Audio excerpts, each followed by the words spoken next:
The Galactic Coalition's research vessel Harmony dropped out of FTL with a violent shudder that sent Commander Zixel sliding across the polished bridge floor. His 7 tentacles splayed out instinctively, arresting his momentum before he collided with the navigation console. "Proximity alert!"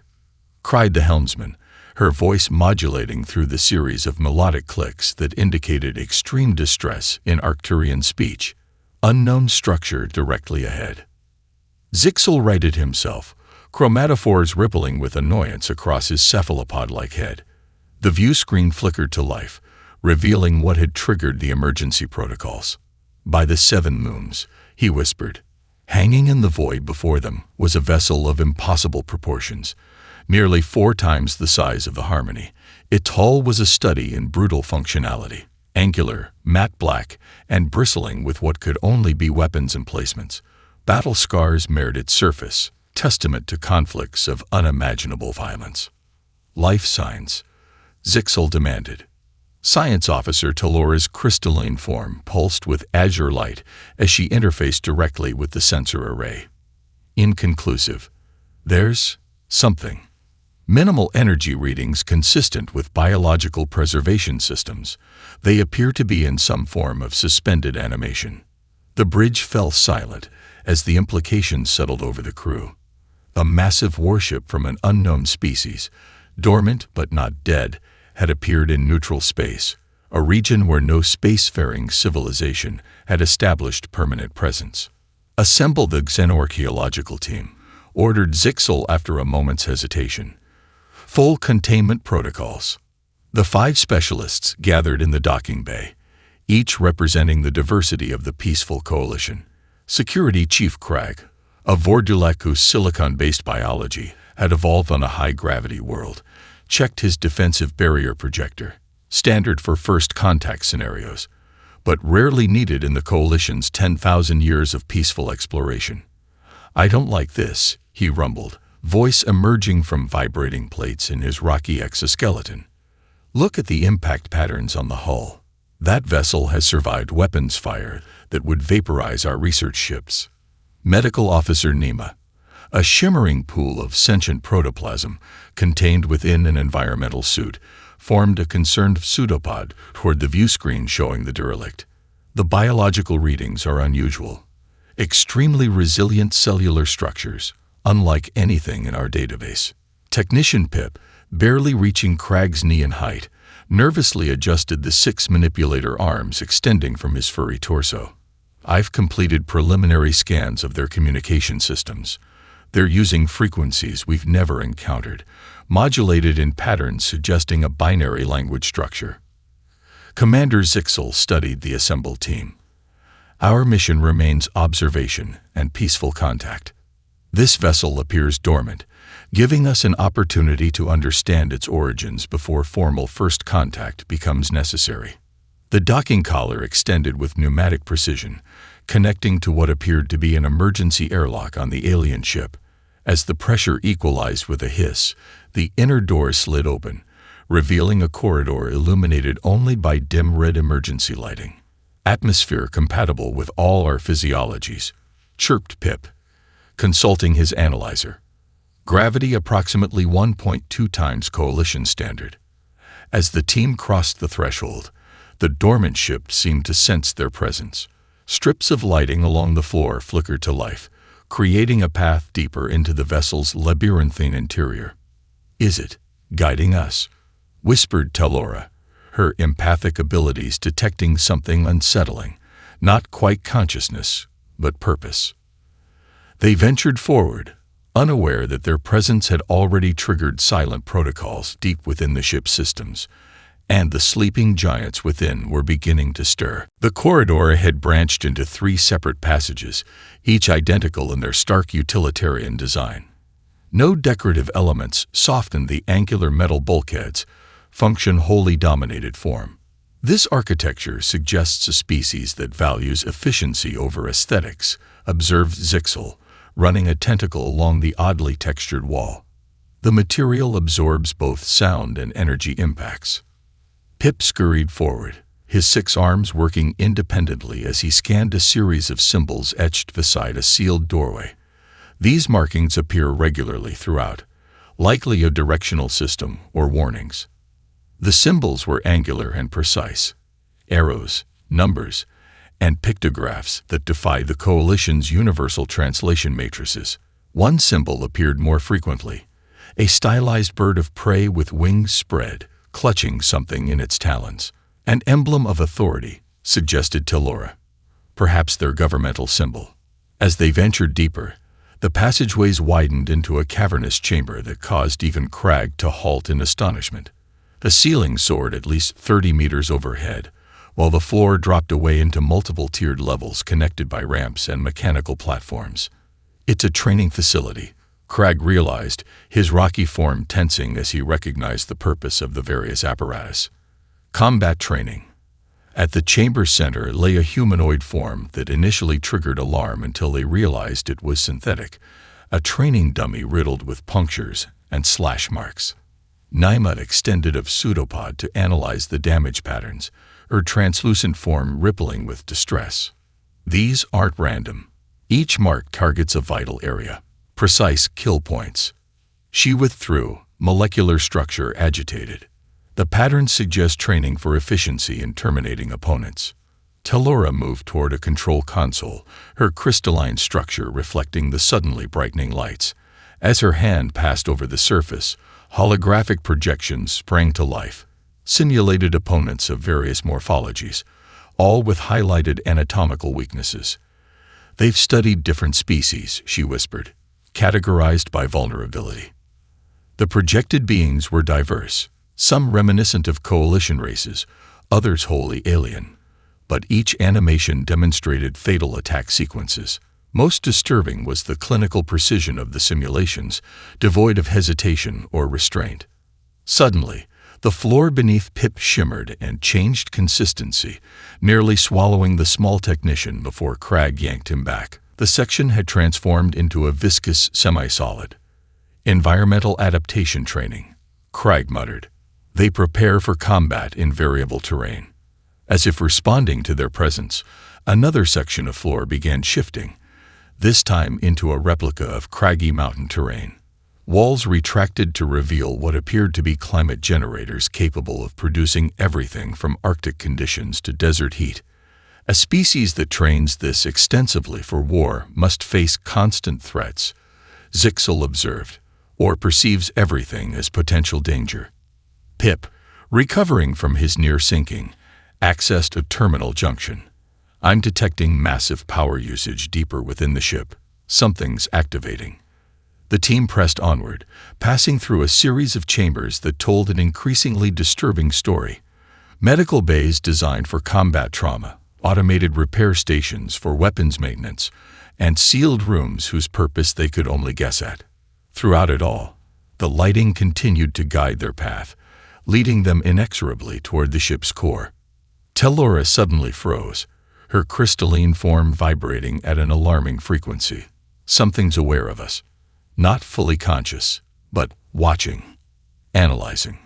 A sealed bulkhead ahead of them unlocked with a pneumatic hiss, sliding open to reveal a vast circular chamber filled with rows of transparent pods.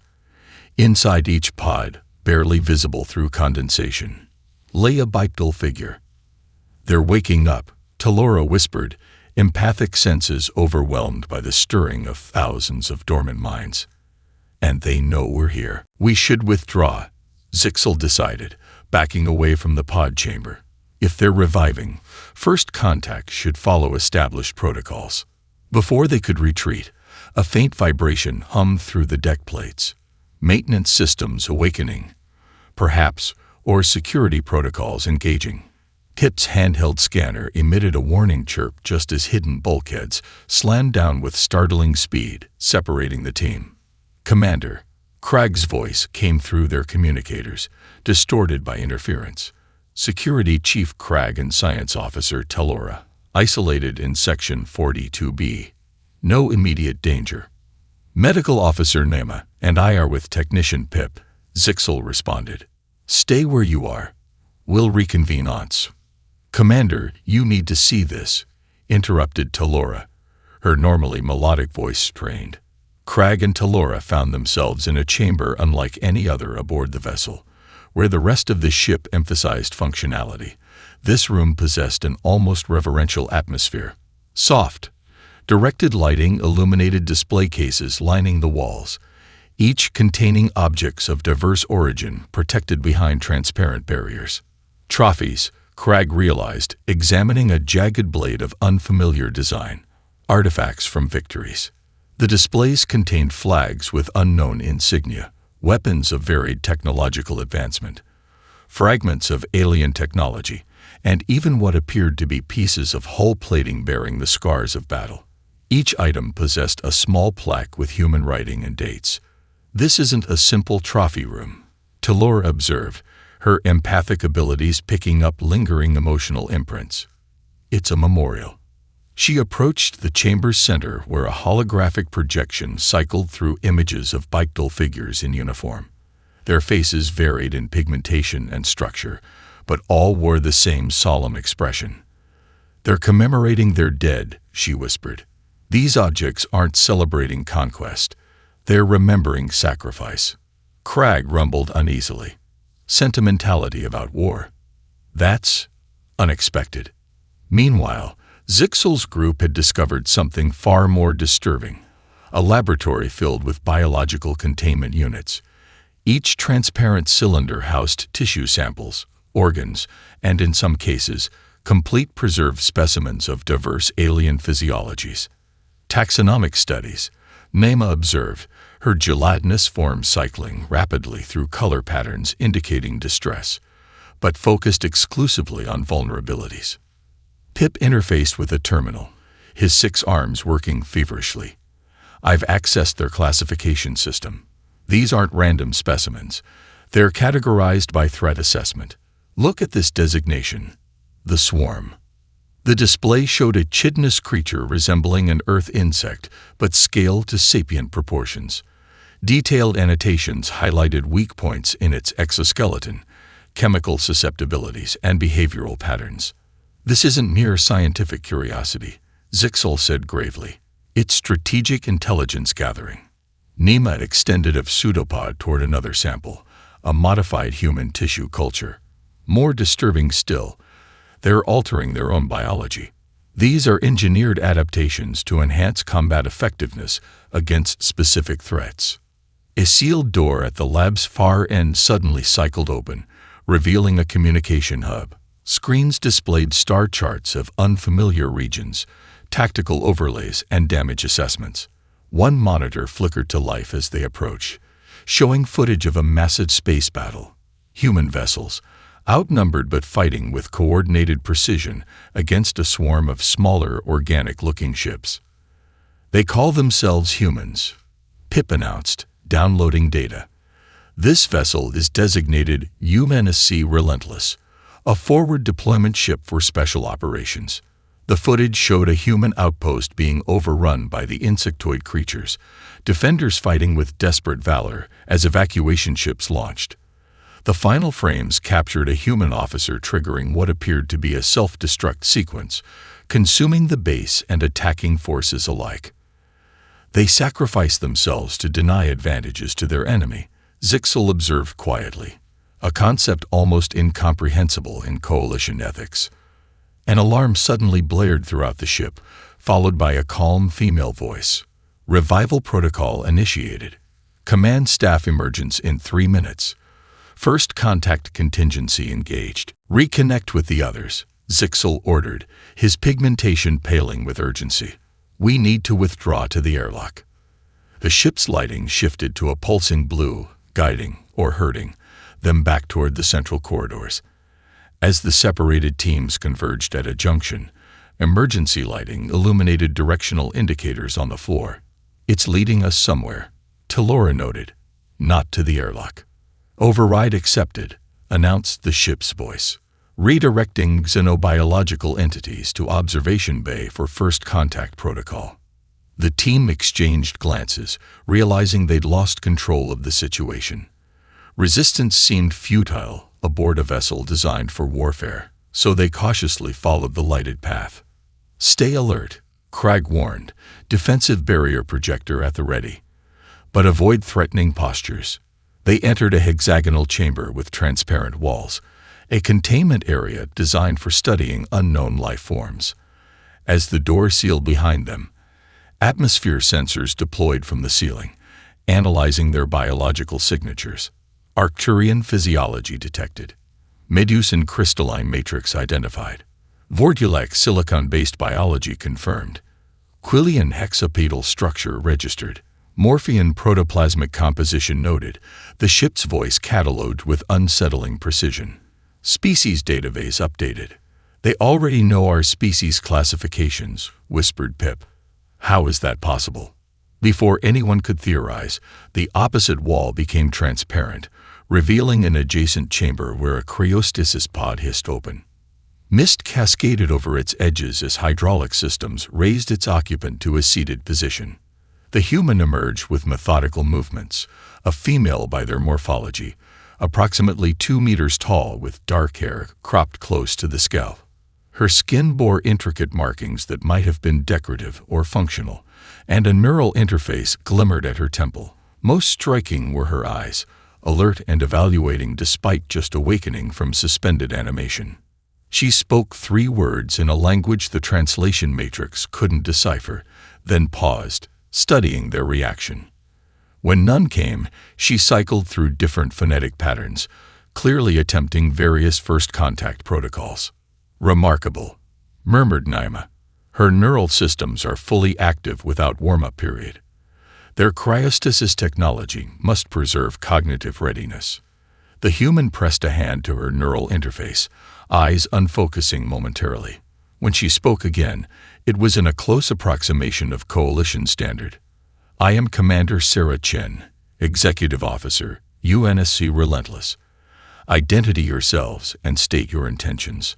Before Zixel could formulate a diplomatic response, Chen's attention shifted.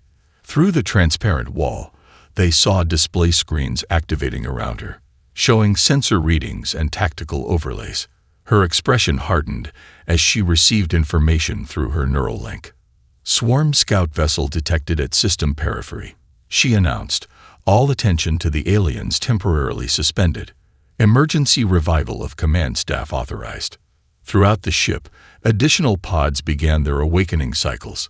Nearby, a male human emerged, older, bearing extensive scarring and cybernetic augmentations. His left arm appeared entirely synthetic, more advanced than anything the Coalition had developed. XO, he acknowledged Chen, neural interface glimmering as he received tactical updates. First contact situation and hostile approach simultaneously. The universe has a sense of humor. Captain Reyes. Chen replied with practiced efficiency, recommend accelerated revival of defense teams and immediate combat readiness. Approved, he stated, then turned his attention to the contained alien team. His gaze held none of the xenophobic hostility they might have expected from a warrior species, but rather calculating assessment. Well, he said, activating an interface that opened communication channels to their containment area. It seems we have guests at the end of the world. Captain Rice pressed his palm against a biometric scanner, causing the containment field to shimmer and dissolve. The gesture held significance beyond mere functionality, a deliberate choice to trust rather than isolate. I apologize for the containment protocols, he said. Automatic systems. We've had unpleasant first contacts. Zixel moved forward, tentacles arranged in the Coalition's universal greeting pattern. I am Commander Zixel of the Galactic Coalition research vessel Harmony. We discovered your ship adrift and boarded with peaceful intent. Peaceful intent is a luxury, Chen commented, still monitoring tactical displays. The swarm vessel will reach our position in approximately 40 minutes. Throughout the ship, the awakening process accelerated. Pods opened in synchronous waves, disgorging humans who moved with purposeful efficiency despite emerging from years of suspended animation. Some bore extensive cybernetic enhancements, others subtle genetic modifications evident in their physiology. Your vessel appears primarily designed for warfare, Talora observed cautiously. The Coalition has maintained peace for millennia through cooperation rather than military strength. Rise exchanged a glance with Chen that contained volumes of unspoken communication. "We envy your achievement," he said simply. "Earth knew only brief periods of peace." "Earth?" questioned Pip, 6 arms manipulating his data tablet. "Your homeworld." A flicker of something, pain, perhaps, crossed the captain's weathered features. Earth fell 3 years ago. Ship time. Actual elapsed time is 47 years, corrected Chen, receiving data through her neural interface. We've drifted further than anticipated. The implications silenced the alien team momentarily. These humans were veterans of a lost war, awakening to find nearly half a century had passed. The Relentless carries more than weapons, Rise continued, leading them from the containment area toward the bridge. We're a seed ship, cultural archives, genetic samples, technical databases, everything needed to rebuild. The corridors buzzed with activity as crew members reported to stations. Medical personnel conducted rapid assessments of revival teams.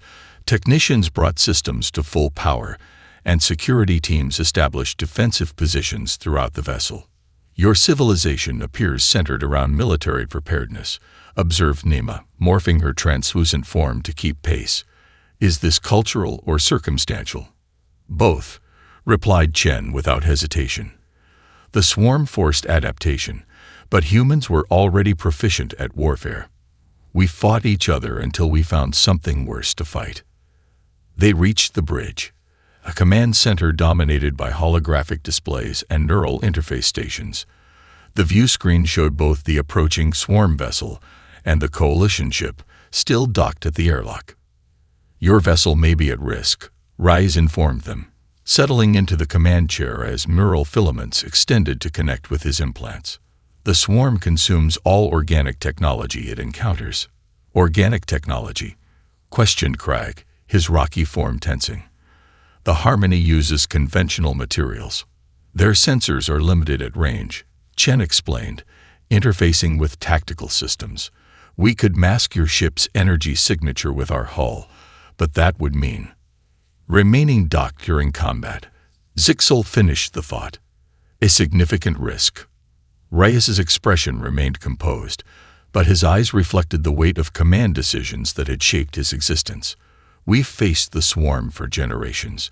They don't negotiate, compromise, or show mercy. They consume everything they touch: resources, technology, life. Whatever peaceful existence your coalition has known, it ends the moment they detect you." A junior officer approached, her uniform bearing the insignia of communications. "Captain, we've completed analysis of the swarm vessel's approach vector. It's not a random patrol. They're tracking us specifically." "Impossible," Chen objected. "The stasis field conceals our signature." The officer's expression remained grave. "They're not tracking our systems, Commander. They're tracking our molecular pattern. They remember us. They remember us." Rise echoed, expression darkening. "Elaborate, Lieutenant." "We detected quantum signature recognition in their approach patterns," she responded. "They're hunting humans specifically, not just following energy trails." This revelation sent a ripple of tension through the bridge. In the glacial war against the swarm, technological advantages typically lasted only until the hive mind adapted. That they had evolved to track humans at a molecular level suggested an escalation beyond mere predation. "Recommendations?" Rise asked, military protocol superseding his evident concern. "We can't outrun them with partial systems," Chen stated. "Recommend Combat Protocol 7. Zixel noticed the subtle shift in the room's atmosphere. Shoulders squaring, breathing patterns synchronizing, neural interfaces pulsing with increased data flow. Whatever Protocol 7 entailed, it was understood by every human present. "Prepare Guardian detail for our guests," Rise ordered. "Lieutenant Hayashi, you'll command." A woman stepped forward, compact and densely muscled with significant cybernetic enhancements visible along her left temple and jaw. She nodded sharply, then approached the alien team. "I'm Lieutenant Maya Hayashi." She introduced herself. My squad will ensure your safety during combat operations. We can assist, offered Crag, straightening to his full height. I have defensive capabilities. Hayashi assessed the Vordulak with professional interest. Appreciated, but unfamiliar allies in combat scenarios create complications. Please follow my team's instructions precisely. The ship's lighting shifted to a deep red as klaxons sounded throughout the vessel. Crew members moved with rehearsed precision, manning weapon stations and securing vital systems. Through nearby viewports, the aliens witnessed defensive panels sliding open along the Relentless's hull, revealing weapon emplacements that radiated lethal purpose. They'll attempt thwarting actions, Chen explained, leading them toward a secure observation room. The swarm values our technology, particularly our biological data. Your genetic research? Asked Nima, recalling the laboratory specimens. Our resistance, corrected Hayashi, guiding them down a corridor now crowded with fully armed Marines in exoskeletal combat frames. Humans are the only species to successfully resist assimilation beyond initial contact. They want to understand why. The observation room offered a panoramic view of space through armored transparisteel. The approaching swarm vessel resembled a chitinous sea creature, asymmetrical, organic, with glowing nodes pulsing across its surface. Initial contact with the swarm occurred 94 years ago at Alpha Centauri, Chen explained, interfacing with the room's tactical display. They presented as peaceful explorers until they released spores into our colony's atmosphere. 3 million people became hosts before we understood what was happening. The horror of this revelation silenced the coalition team momentarily. Their civilization had never faced such existential threats. Defense matrix fully charged, announced the ship's eye. Targeting solutions acquired. Captain, they're launching penetrator pods. Outside, glowing projectiles erupted from the swarm vessel, arcing toward the Relentless like incandescent raindrops. Point defense lasers intercepted many, but several impacted the hull with sickening wet thuds. Breaching teams, Hayashi explained, checking her rifle's charge. They'll burn through the hull within minutes. The observation room's blast shields began to close, but not before the aliens witnessed the human response. Marines moved with coordinated precision toward breach points, setting up kill zones with overlapping fields of fire. Medical teams stood ready with trauma kits. Most striking was their composure, not fearless, but focused despite fear. This is routine for them, realized Telora, empathic senses overwhelmed by the controlled emotional surge throughout the ship. Not routine, corrected Hayashi quietly. Necessary. The observation room shuddered as the first swarm drones breached the hull several decks below. Through the internal monitoring system, the alien team watched the initial contact, Marines in combat frames forming a perimeter as biological entities poured through melted breach points. The swarm drones defied easy classification, part insect, part machine, with chitinous exoskeletons housing organic technology. They moved with unnerving synchronicity, sacrificing themselves by the dozens to probe human defenses.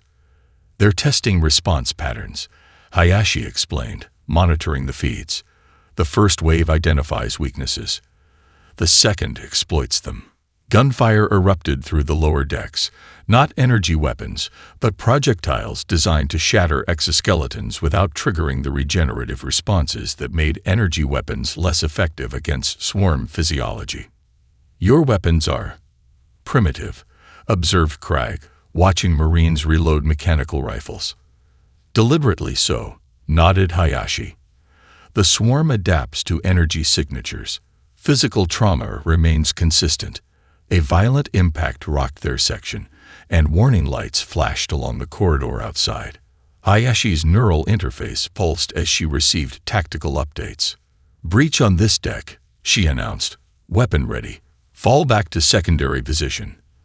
They retreated to an interior chamber as security bulkheads sealed around them.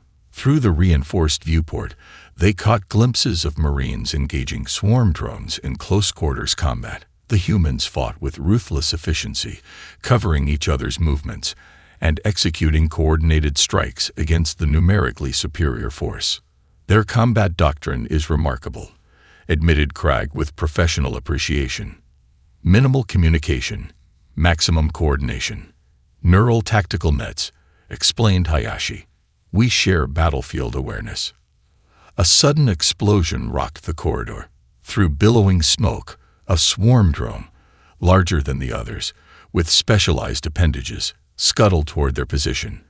Before Hayashi could react, it fired a biological projectile that shattered the viewport, spraying the chamber with fragments. Tellura screamed as a needle-like shard penetrated her crystalline form. Hayashi immediately fired, reducing the drone to twitching fragments, but the damage was done. A darkening spread through Tellura's normally translucent structure. Parasitic infiltrator, Hayashi called into her comm. Medical emergency. Within moments, a human in medical gear arrived, carrying equipment unfamiliar to the coalition team. Dr. Lakshmi, her name badge indicated, immediately assessed Tellura's condition.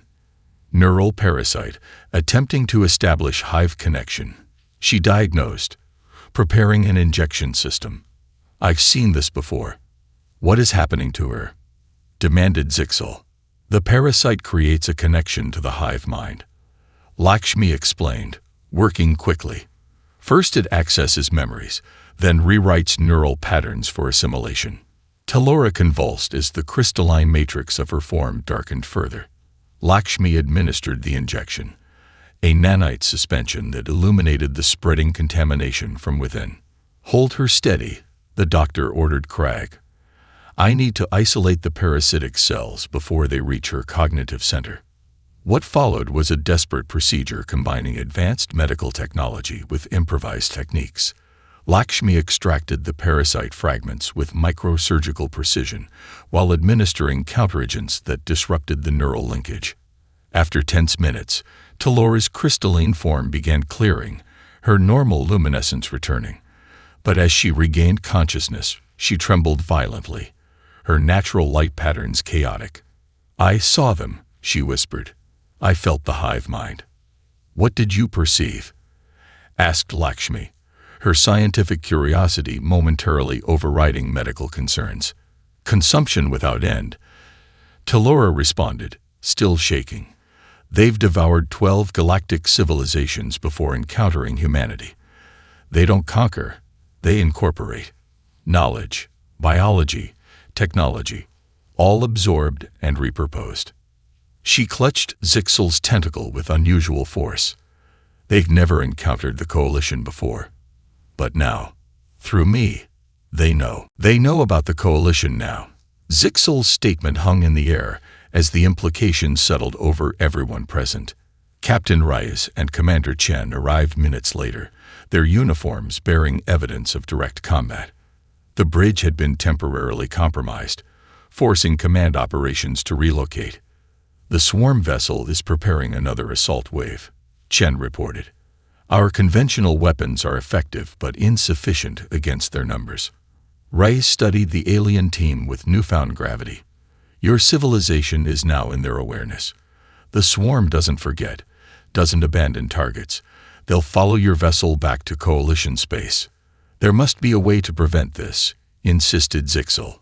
Our people have no experience with warfare on this scale. An alert sounded from Hayashi's neural interface. Boarding parties contained, but hull integrity compromised in 17 locations. Engineering reports the primary drive is operational, but jump capabilities remain offline. Reyes exchanged a significant glance with Chen. The Prometheus Protocol. She nodded grimly. It's our last resort option. Designed to sever the hive-mind connection, but deployment requires close proximity to their command node. What is this protocol? Asked Cragg. A quantum disruptor that targets their specific neural frequency, explained Chen. It would temporarily disable their hive mind, rendering them vulnerable, but we've never successfully deployed it. No ship has survived approaching their command vessel. Tellura, still recovering from her encounter with the parasite, spoke with unexpected clarity. I know where it is now. The command node. I saw it when connected to the hive mind. Coordinates, defenses, everything. The humans fell silent, the tactical advantage suddenly evident. After years of failed attempts, they finally had precise intelligence on the swarm's central consciousness. Even with this information, cautioned Reyes, the Relentless can't approach undetected. The moment we activate engines, they'll track our quantum signature. Pip, who had been quietly analyzing data throughout the battle, stepped forward. The Harmony has advanced stealth capabilities your sensors haven't detected. Our hull composition absorbs detection waves rather than reflecting them. A stealth approach with the Prometheus device, mused Chen. It could work. You would risk your vessel to deploy our weapon, questioned Reyes.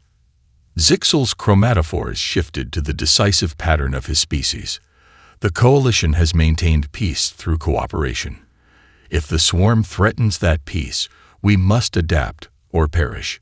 Hours later, the Coalition vessel Harmony detached from the Relentless, its systems reconfigured to carry the Prometheus device. Piloted by Pip with guidance from human tactical officers, it slipped away while the Relentless engaged the swarm ship in direct combat, drawing its attention. Aboard the Harmony, Zixel and Chen prepared the device as Crag and a team of human marines stood ready to defend them if detected. The small vessel approached the coordinates Talora had extracted from her brief connection to the hive mind. Your people embrace peace, Chen observed during the tense journey. Yet you're risking everything to deploy a weapon. We've observed your kind closely, replied Zixel. What initially horrified us? Your adaptation to warfare, your capacity for violence, we now recognize as necessary evolution in a hostile universe. The massive swarm command structure loomed ahead, a writhing neural center connecting thousands of vessels. As they approached deployment range, Chen's expression softened momentarily. If we succeed, this won't end the war. The swarm will adapt, evolve new defenses. Then so must we all, Zixel answered. The Coalition has lived in peaceful isolation for millennia. Perhaps what we truly needed were guardians, even terrible ones. The Prometheus device launched, its quantum field expanding to engulf the neural center. Throughout nearby space, swarm vessels suddenly lost coordination, their movements becoming erratic as the controlling intelligence fragmented. As the Harmony rejoined the battle-damaged Relentless, Talora observed the human crew working alongside Coalition team members to restore critical systems. What had begun as horror at discovering a warlike species had transformed into something unexpected: respect, alliance, perhaps eventually friendship. They are indeed terrible guardians, she communicated privately to Zixel. But the universe, it seems, requires terrible guardians to preserve gentle civilizations.